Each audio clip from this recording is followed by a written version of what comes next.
Egameni lahulumende wembube, thatha leli thuba isele inkosi Mswati wesithathu, Indlovukazi Mhlekazi kanye nesizwe sonke seMaswati, Khisimusi lomuhle nemaholidi laphephile.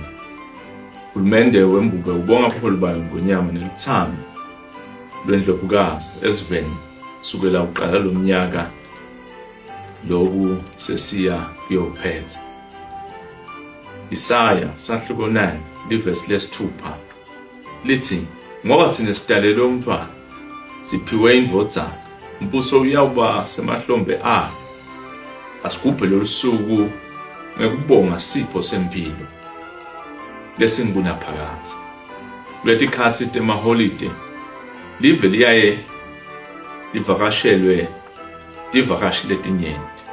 Tsandza kutemukela eveni egameni lahulumende, phindze ngikhutsate eMaswati kutsi atiphatse kahle tivakashi telive. Ngetulu kwaloko, eMaswati ayaxwayiswa ukuthi akabalekele bonke bungoti kuze atigcine aphephile kulesikhathi sekuphithitela. Siyakhutsata ukuthi sive sinakekele emakhaya angasali angenamuntu, ugwema ugqekezwa nokwetshiwa kwetimpahla. Kulesikhathi sekujabula ukuthatha kuphathana kahle nenhlala kahle emakhaya. Ngiphindze ngibongele wona emakhosi ngemgubho wenqwaka bese uqalile ngesasasa lelikhulu. Inkosi isibusise sonke bekunene.